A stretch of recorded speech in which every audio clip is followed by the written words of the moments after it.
শান্ত চুপ করে রইল। 25 তারিখ কন্ট্রাক্ট শেষ হবে আপনি কিভাবে জানলেন?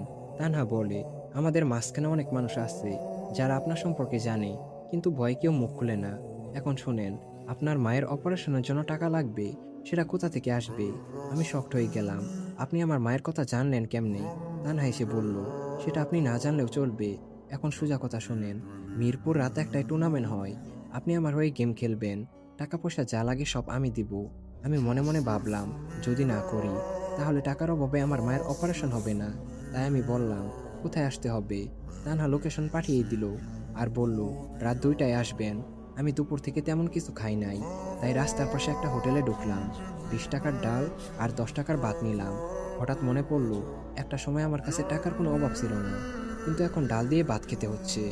তো খাওয়া শেষ করে রওনা দিলাম। রাত তখন একটা 20-এর কাছাকাছি। দোকানপাট সব বন্ধ। প্রায় 15 মিনিট হাঁটার পর সেই জায়গায় আসলাম।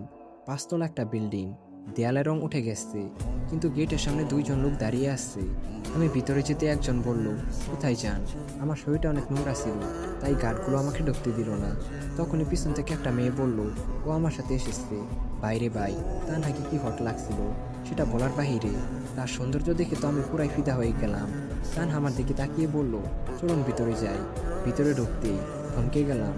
নিচতলায় এক পাশে রোলের আর অন্য পাশে পোকার। একজন লোক দেখলাম, তার জীবনের সমস্ত টাকা এবং পরনে কাপড় সহ ব্যাট করলো। পাশে থেকে অনেকে বলছিল, ভাই আর খেলেন না। কিন্তু লোকটার চোখে তখন অন্যরকম নেশা। আমি ভাবছিলাম, হয়তো সব শেষ। কিন্তু লোকটার ভাগ্য এতটাই ভালো ছিল যে কিছুক্ষণের মধ্যে কোটিপতি হয়ে গেল। আবার অন্য পাশে আরেকজন লোক কান্না করছিল, হয়তো সব শেষ। তো আমরা সেই দিয়ে দ্বিতীয় তলায় উঠলাম, যেখানে সব ধনী লোকেরা ডিজে গান ছেড়ে মজামাস্তি করছিল। তানহা আমাকে তৃতীয় তলায় নিয়ে আসলো। এখানে শব্দ কম, টেনশন বেশি। মানে বুঝতেই তো পারছো, টুর্নামেন্ট হচ্ছে। আর এখানে 3জন প্লেয়ার আমার জন্য অপেক্ষা করছিল। একজন চিকন ছেলে, দেখে মনে হচ্ছিল বাতাসে ফু দিলে উড়ে যাবে। আরেকজন ডিজে টাইপের, কিন্তু মেয়েটা পুরাই রাশিয়ান।